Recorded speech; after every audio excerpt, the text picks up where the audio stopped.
අයිබෝන් මම කතා කරන්න බලාපොරොත්තු වෙනවා අපේ මේ හෘදේ වස්තුවේ රුධිරය සපයන නාලවල වෛරතාවයක් නිසා හෝ ඇතිවෙන ඉන්ෆාක්ෂන් එකක්. ඒ කියන්නේ මයෝකාඩියල් ඉන්ෆාක්ෂන් එකක් කියන්නේ හෘදේ වස්තුවේ මාංශ පේශි සම්කිසි ප්‍රමාණයක්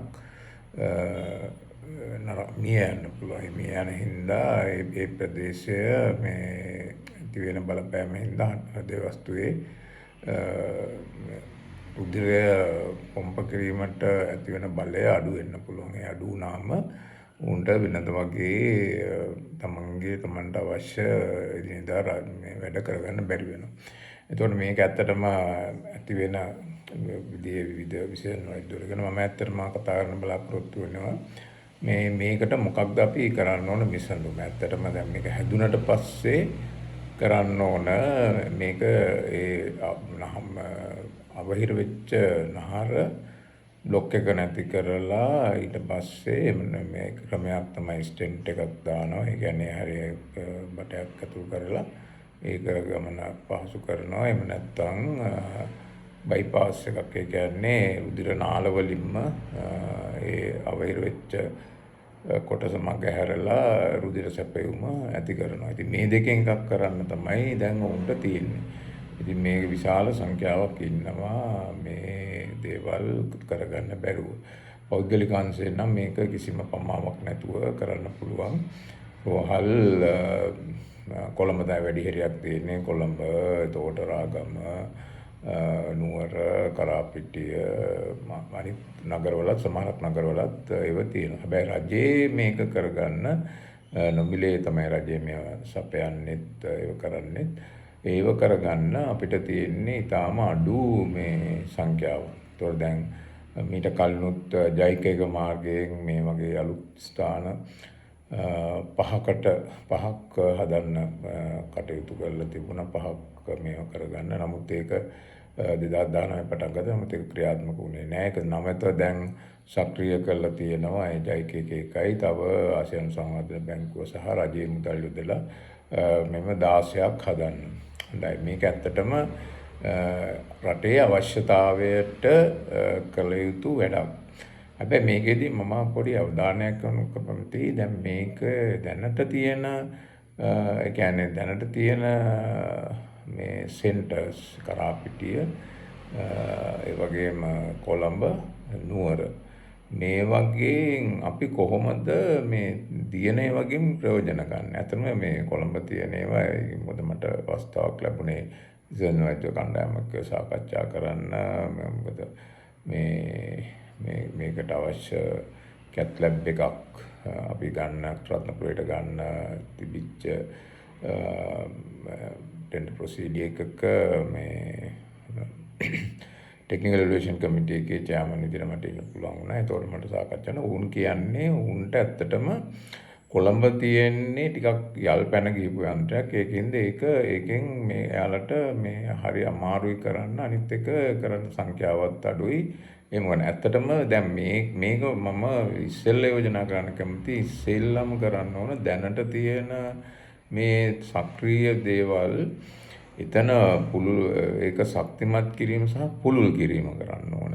ඒ කරලා අනිත් තැන්වල ඒවා එතෙන්ට මේ යොමු කරලා දැන් ඉන්න රෝගීන් පුළුවන් ඉක්මනට අඩු කරගන්න තමයි ඉස්සෙල්ලා කටයුතු කරන්නේ. කෙටි කාලීන දෙයක් විදිහට ඒක කරන්න පුළුවන්. දීර්ඝ කාලීන මේක දැන් තියෙන යෝජනා කරන්න පුළුවන්. උදේවැත්තම ඉස්සරහට එන්න මේ හෘදේ වස්තු ඒ කියන්නේ අකර්මණතාවය ඇති වෙන මේ කිරිටක දමනීය බ්ලොක් වෙන එක වැඩි වෙන්න පුළුවන්. මොකද ඉන්න වයස් යනවා අපේ ජනගහනය වයස් යන හින්දා.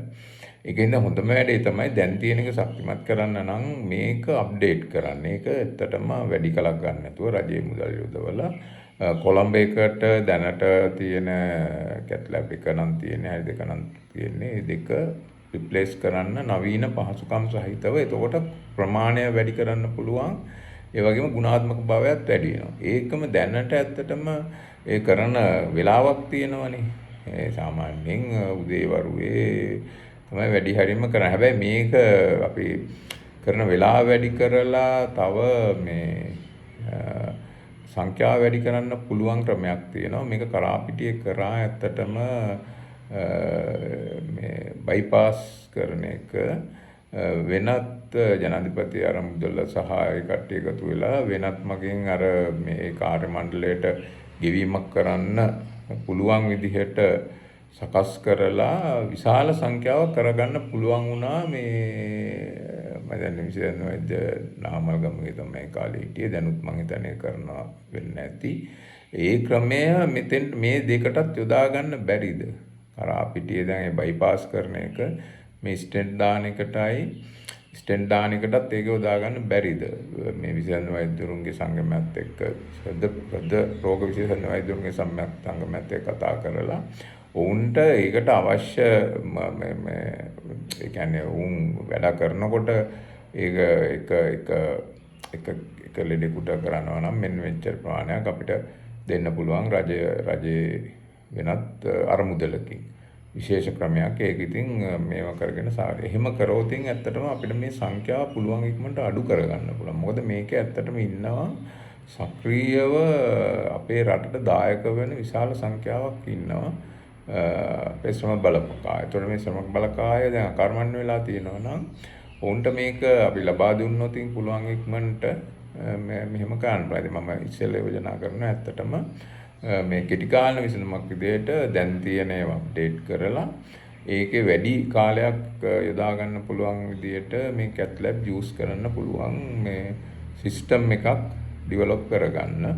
අර උදාහරණයක් විදිහට මම කිව්වේ මේ කරාපිටියේ අර බයිපාස් කරන්න යොදාගත්ත ක්‍රමය. උන්ගේ අනිත් ඔය පෞද්ගලික අංශයට යොමු වෙන කාල සීමාව මේ වගේ තැනට යොමු කරලා උන්ට අවශ්‍ය දීමනා දෙන්න ඕන හැබැයි.